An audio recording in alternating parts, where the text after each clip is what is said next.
Hey, Ohio Valley, Max Townsend, Petroleum Landman. I want to share with you the top 4 reasons people tell us they choose to sell their oil and gas mineral interest right here in the Ohio Valley. Number 1, they're tired of waiting. So they're either tired of waiting for someone to come offer them a lease for the oil and gas mineral interest, or they've granted a lease and they're tired of waiting on the oil and gas company to come and actually drill, or they have a small operator that's come and drilled, but they've drilled a shallow well and now it's not producing much at all and the royalty checks are very small. So that's reason number 1, they're tired of waiting. Reason number 2, they want liquidity. They need money. They're viewing their oil and gas mineral interest the same as they're viewing that broken down tractor behind the barn that every time you want to use it, you'd have to put money into it just to get it to work.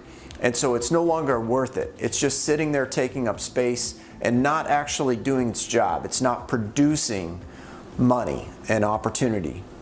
That's reason number 2. Number 3 is they want to look ahead and not burden their kids with this form of an asset. Many times as time goes on, there's amendments that come along, there's agreements that need to be made, and once it's dispersed among a lot of different heirs, they just want to save that hassle and potential arguments down the road. So they want it to not burden their kids with this form of asset. So there's the top 3 reasons. Now the 4th reason I think you'll find is the most compelling. And in the words of somebody that had this reason recently, they said, hey, I just don't see oil and gas as the energy source for America and Earth in general in the future.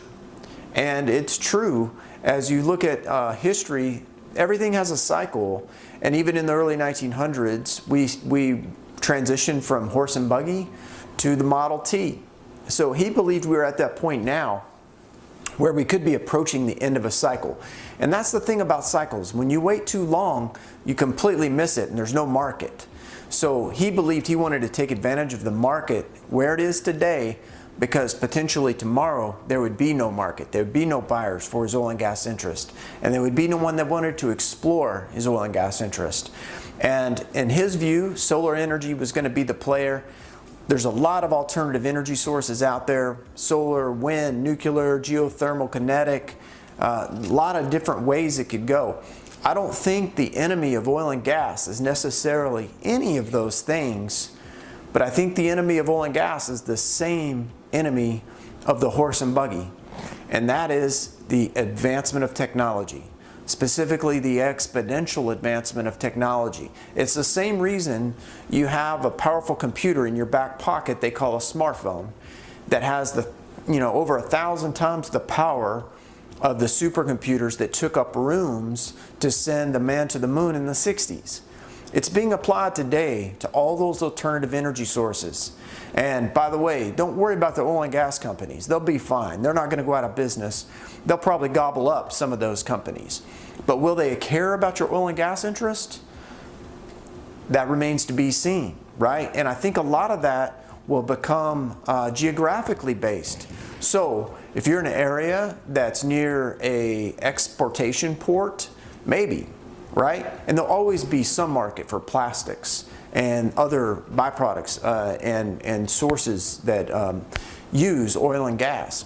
But if we have a grid that is replaced by energy that comes from a distributed system like solar panels or wind turbines, and people store their own energy, there can't help but be an impact on the value of oil and gas and your oil and gas minerals. And if they're not doing anything for you today, if people are not coming after you today, asking you for that lease or drilling to produce the minerals to the extent they can fully be produced, you really got to wonder about tomorrow. Is it going to be any better tomorrow when there's competitors and players in this space?